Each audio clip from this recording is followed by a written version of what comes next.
Tuesday today, talking about that tax deal that's slowly working its way through Congress right now. In the Senate, it's expected to pass this week.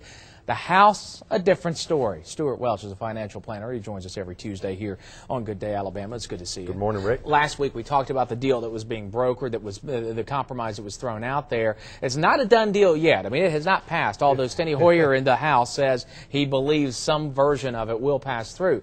But this is basically sweeping. It extends the Bush tax cuts, but it also extends unemployment. It does a few things that surprised you last week when you looked at it. Actually, there were a lot of things that surprised me. It settled, at least for 2 years, the estate tax dilemma.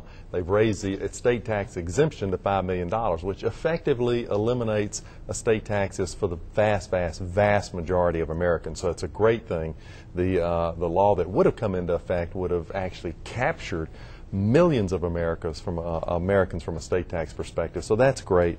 They provide tax breaks for businesses, and also you mentioned extending the unemployment benefits. So that's going to pump more money back into the economy. So the question is, I think, is what does this mean? How does this play out? And again, if it does indeed pass. I think there is a lot of talk, particularly I think on the Democrat side, about they're maybe not perfectly happy with this, and probably the Republicans aren't either. But I think in the end this is going to play out, and it's going to get passed. And so the question is, what does it mean? What does it mean for the economy? You know, Rick, I think this just might work.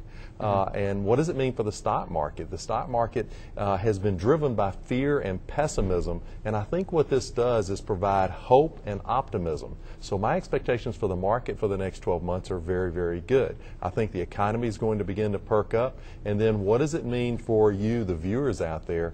I think the first thing is that from an estate tax perspective, you ought to take a moment and look at your estate tax situation, because there could be a problem. A lot of people establish what's called a family trust, and they put the maximum in the family trust, and everything else goes outright to the spouse.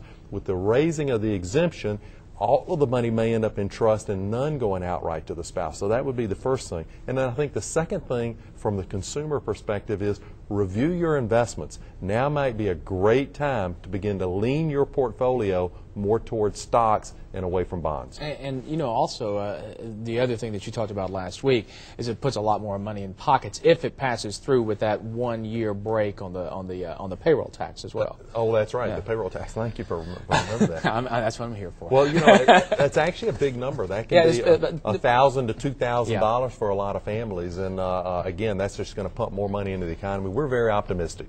All right, Stewart Welch, a final word from you today. Thanks so much for being with us. We'll see you next week. Thanks, Rick. More to come on Good Day, Alabama later.